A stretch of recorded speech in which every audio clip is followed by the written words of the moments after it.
नमस्कार, मैं अनिश कुमार स्वागत करता हूं आपके अपने यूट्यूब चैनल स्टडी पॉइंट 11 में। हम लोग देख रहे हैं एसएससी एमटीएस परीक्षा 2024 के लिए प्रीवियस ईयर क्वेश्चन 2023 का। मेरे भाई 2023 में कुल 27 शिफ्ट में एसएससी एमटीएस का एग्ज़ाम को कंडक्ट कराया गया था और आज का हमारा वीडियो रहने वाला है 4/9/2023 यानी 4 सितंबर 2023 के पहले शिफ्ट का पेपर का एनालिसिस हम लोग करने वाले हैं इस वीडियो में। ठीक है, यह वीडियो नंबर 4। इससे पहले अगर आप लोग नहीं जुड़े हैं चैनल से तो आप लोग को मैं बता दूं, इससे पहले मैंने 3 वीडियो करा रखा है, यानी 3 प्रीवियस ईयर पेपर करा रखा है और लगातार आपका प्रीवियस ईयर पेपर मिलते रहेगा मेरे भाई। ठीक है, टेलीग्राम चैनल से जरूर जुड़ जाओ, वहाँ आपको वीडियो का नोटिफिकेशन भी मिलता है और चैनल को फटाफट अभी यूट्यूब चैनल को सब्सक्राइब कर लो मेरे भाई पूरे एग्जाम तक। ठीक है, और हाँ भाई देखो, प्रीवियस ईयर क्वेश्चन इतना इंपॉर्टेंट है ना कि मैं बता नहीं सकता। किसी भी टॉपर से पूछो, वो प्रीवियस ईयर क्वेश्चन को लगाने के लिए ही बोलेगा मेरे भाई। ठीक है, तो प्रीवियस ईयर क्वेश्चन काफ़ी आपको हेल्प करता है एग्जाम पैटर्न को समझने में, और रिपीट प्रश्न होते हैं मेरे भाई। इस बात की गारंटी है कि प्रश्न रिपीट होता है प्रीवियस ईयर क्वेश्चन से, इसलिए करा रहे हैं। ठीक है, तो वीडियो को पूरा देखिएगा, पूरा 25 का 25 प्रश्न का हम लोग ऑप्शन के साथ एनालिसिस करते हैं, तो वीडियो आपके लिए काफ़ी महत्वपूर्ण है भाई। चलो शुरुआत करते हैं पहले प्रश्न से। पहला प्रश्न पूछा गया, दिए गए विकल्प में से कौन सा विकल्प प्रतिध्वनि उत्पन्न करता है। तो प्रतिध्वनि उत्पन्न करता है जब ध्वनि परावर्तित होती है, तब प्रतिध्वनि उत्पन्न होता है, ध्यान रखेंगे। ठीक है, अब ये प्रतिध्वनि होता क्या, ये क्या चीज़ है मेरे भाई, ध्यान रखो। यह एक ऐसी घटना है जिसमें ध्वनि तरंगे श्रोता तक यानी सुनने वाले तक परावर्तित होती है, जिससे जो मूल ध्वनि की पुनरावृत्ति हो जाती है उसी को प्रतिध्वनि बोलते हैं। समझ में आया। प्रतिध्वनि कब सुनाई देगी मेरे भाई, जब आप खाली कमरे में रहेंगे, जिसमें कोई सामान ना रहे कमरा, उसमें अगर आप आवाज़ लगाते हैं तो आपको प्रतिध्वनि सुनाई देती है। आपकी वॉइस, आपकी आवाज़ वापस आकर आपके कानों में सुनाई देती है। अच्छा, प्रतिध्वनि सुनने के लिए ध्यान रखना इंपॉर्टेंट है, पेपर में पूछा गया है। प्रतिध्वनि सुनने के लिए 0.1 सेकेंड का अंतर होना चाहिए मेरे भाई। मूल ध्वनि और परावर्तित ध्वनि के बीच का अंतर 0.1 सेकेंड होना जरूरी है, तभी आपको प्रतिध्वनि सुनाई देगी। इतना इंपॉर्टेंट पॉइंट था जो मैंने बता रखा, आप लोग इसको ध्यान में रखेंगे। अगला प्रश्न देखते हैं।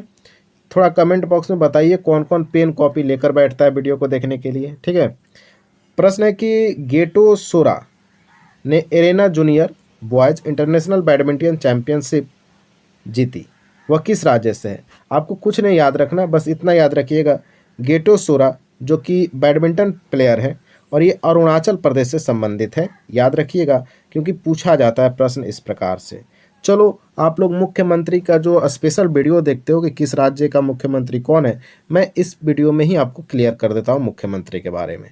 चलो शुरुआत करते हैं मेघालय से। मेघालय के वर्तमान मुख्यमंत्री कोनराड संगमा है, याद रखना। कोनराड संगमा जो है मेघालय के वर्तमान मुख्यमंत्री हैं।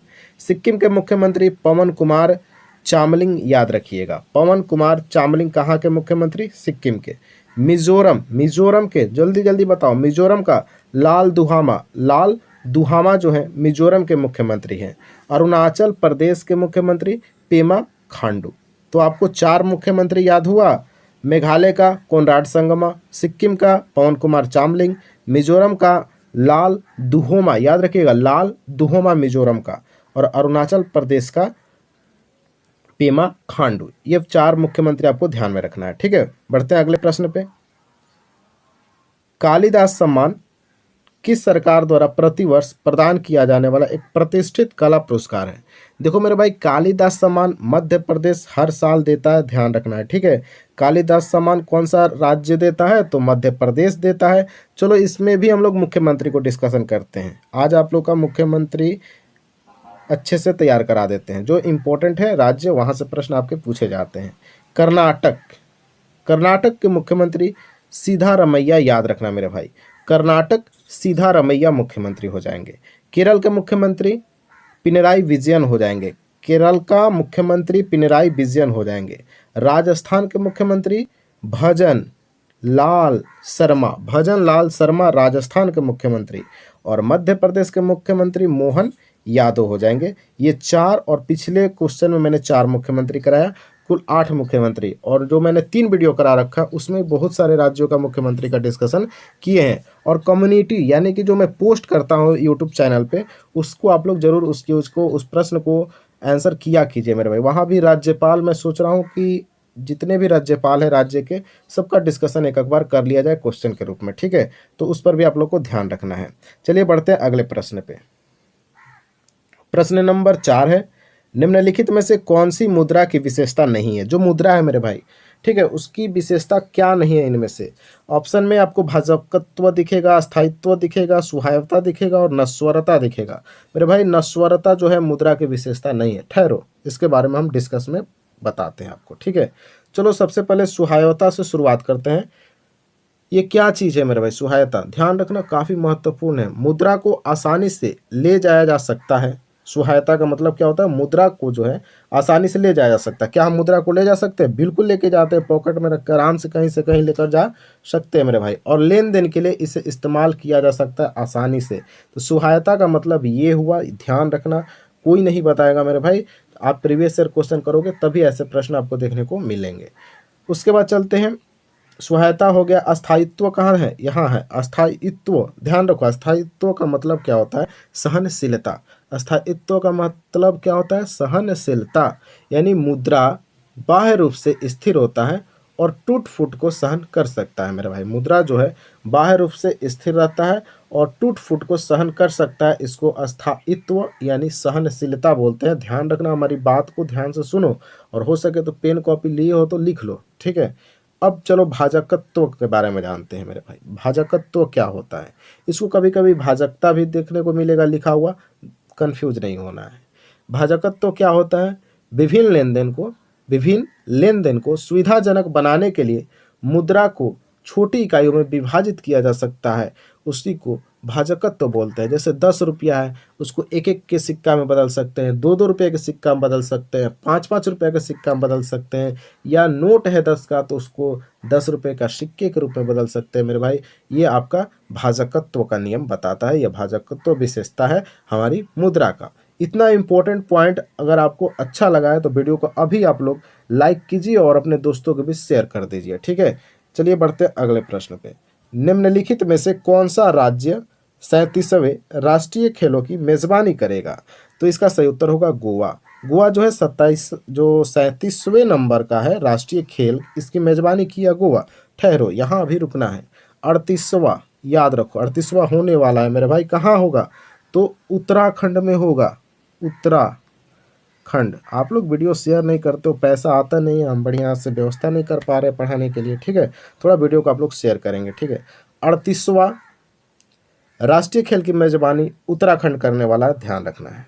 अगला प्रश्न, बाल विवाह निषेध अधिनियम निम्नलिखित में से किस वर्ष पारित किया गया था? तो आप लोग को याद होगा यह प्रश्न, बाल विवाह निषेध अधिनियम 1929 में। लेकिन इस क्वेश्चन का लगभग 5 से 6% स्टूडेंट उत्तर दे पाए थे मेरे भाई, ध्यान रखना। काफ़ी इंपॉर्टेंट प्रश्न है, काफ़ी बच्चे इसमें फंस गए थे इस प्रश्न में। तो बाल विवाह निषेध अधिनियम 1929 में पारित हुआ था, याद रखिएगा, ठीक है। इस पर चर्चा करें बाल विवाह पे, चलो बताते हैं। बाल विवाह प्रतिषेध अधिनियम के बारे में बताते हैं। इसी को आप लोग शारदा अधिनियम के नाम से जानते हैं। अब बताओ सुने हो कि नहीं सुने हो शारदा अधिनियम? इसका उद्देश्य क्या था? बाल विवाह पर रोक लगाना। लड़कियों का न्यूनतम आयु कितना रखा गया शादी का? तो 14 वर्ष। पहले के ज़माना में बहुत पहले शादी हो जाती थी, जब से ये आया बाल विवाह निषेध अधिनियम तो कर दिया 14, और लड़कों का 16 किया। लेकिन इसको और आगे बढ़ाया गया है मेरे भाई, लड़कियों का 18 कर दिया गया और लड़कों का 21 वर्ष कर दिया गया शादी का उम्र। तो ध्यान रखना ये सारे पॉइंट। बढ़ते अगले प्रश्न पे। अगला प्रश्न पूछा गया, किधर गया?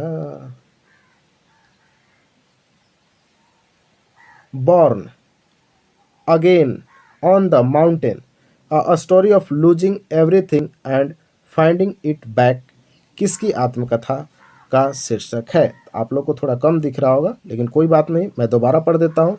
Born again on the mountain, a story of losing everything and finding it back किसकी आत्मकथा है मेरे भाई? यह हो जाएगा आपका अरुणिमा सिन्हा का हो जाएगा। किसका हो जाएगा? अरुणिमा सिन्हा का हो जाएगा आत्मकथा, born again on the mountain, a story of losing everything and finding it back. ध्यान रखना, इस प्रकार के प्रश्न आपके पेपर में देखने को मिलेगा ही मेरे भाई, ठीक है। बढ़ते अगले प्रश्न पे। 8 अप्रैल 1929 को निम्नलिखित में से किन दो क्रांतिकारियों ने केंद्रीय विधानसभा में बम फेंका?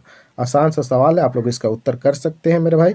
परीक्षा में भी अगर पूछा गया तो भगत सिंह और बटुकेश्वर दत्त के द्वारा 8 अप्रैल 1929 को केंद्रीय विधानसभा में बम फेंका गया था मेरे भाई, ध्यान रखना है। ठीक है, बढ़ते हैं अगले प्रश्न पे। इसमें क्या है इंपॉर्टेंट बताएं, सारा क्वेश्चन में ही बता दिया गया। कब फेंका गया? 8 अप्रैल 1929 को। कहाँ फेंका गया? केंद्रीय विधानसभा में फेंका गया। किसके द्वारा फेंका गया? तो भगत सिंह और बटुकेश्वर दत्त के द्वारा फेंका गया था। अगला प्रश्न देखते हैं, राज्य चुनाव आयुक्त की नियुक्ति कौन करता है?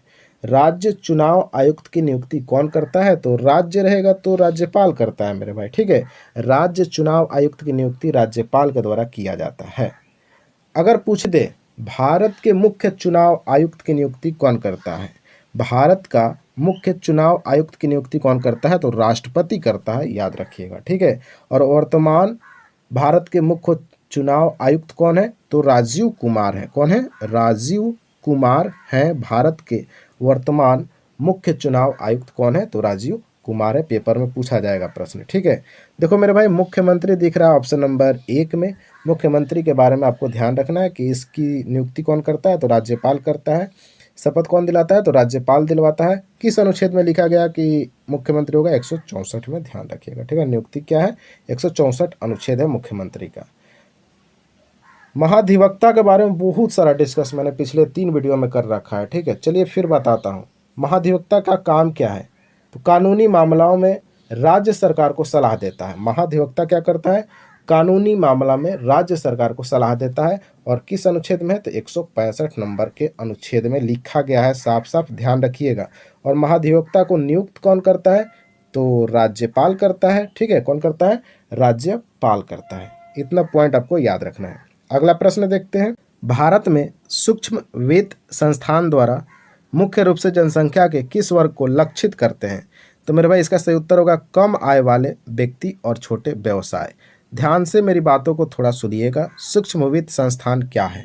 इसका कार्य क्या है?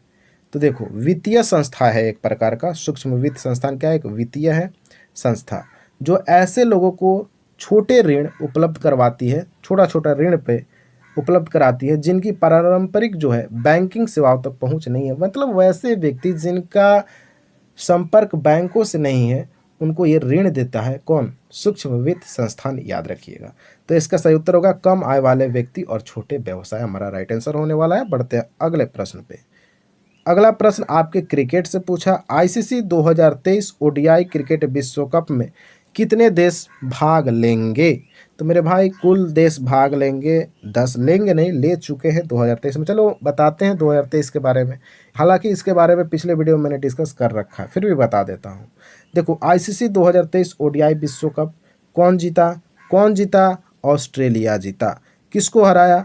इंडिया को फाइनल में हराया। तो उप विजेता कौन रहा? इंडिया। विजेता कौन है? ऑस्ट्रेलिया। इसका आयोजन कहाँ किया? तो भारत में किया गया था।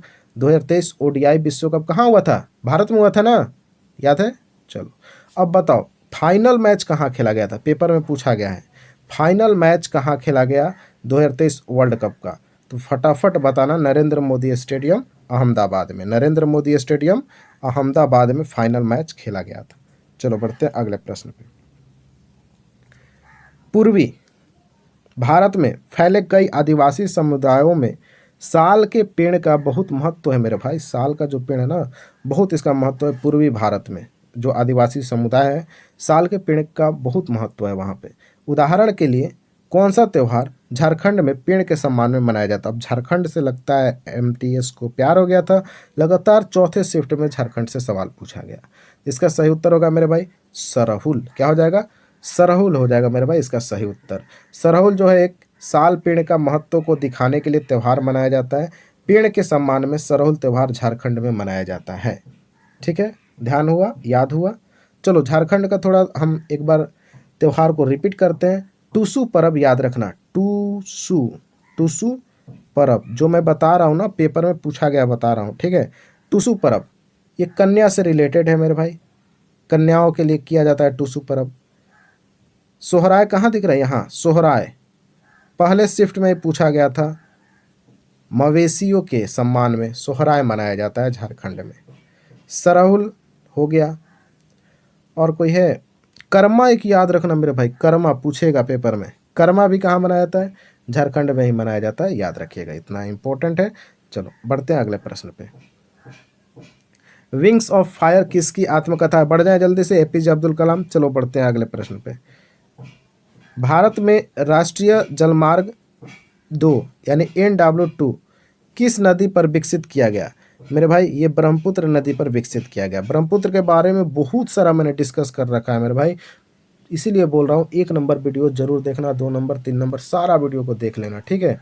क्योंकि जितना वीडियो देखोगे उतना आपका क्लियर होते जाएगा क्वेश्चन। ब्रह्मपुत्र, चलो इसके बारे में डिस्कशन करते हैं। तिब्बत, ब्रह्मपुत्र को तिब्बत में किस नाम से जाना जाता है? कोई बताएगा? तसांगपो।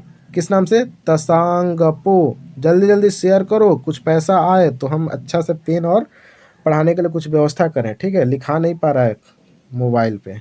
अब देखो, तिब्बत में तो तसांगपो हो जाएगा। अरुणाचल प्रदेश में, अरुणाचल प्रदेश में ब्रह्मपुत्र को किस नाम से जानते हैं? दिहांग।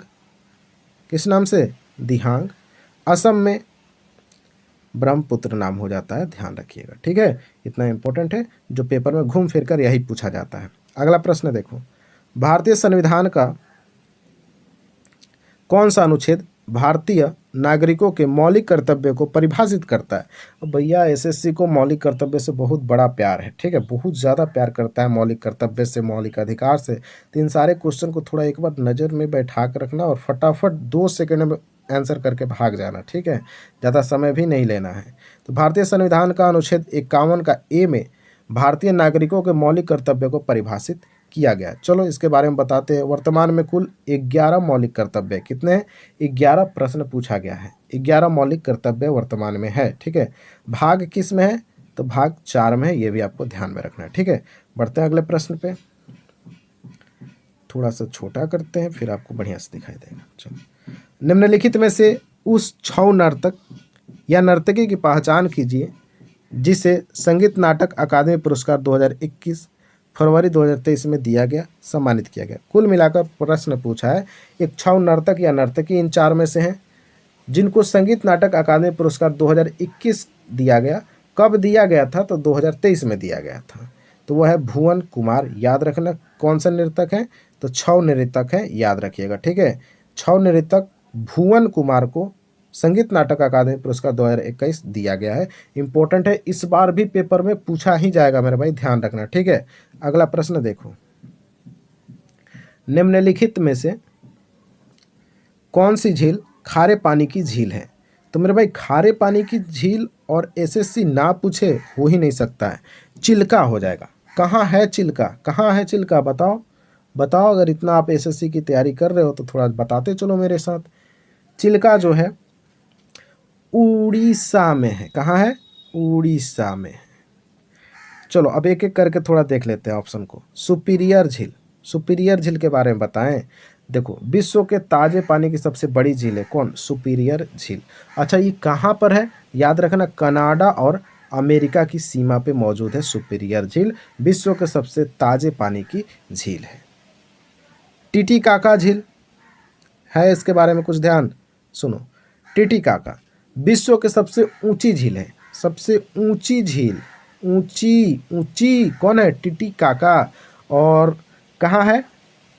तो पश्चिम में पेरू और पूर्वी बोल्विया के बीच में, पेरू और बोल्विया के बीच में है टिटिकाका, याद रखिएगा, ठीक है? ये मलावी जो दिख रहा है इसको हल्का में मत लेना। कहाँ है? तो दक्षिण अफ्रीका में है मेरे भाई, इसको भी हल्का में नहीं लेना है, दक्षिण अफ्रीका हो जाएगा, ठीक है? अगला प्रश्न देखते हैं।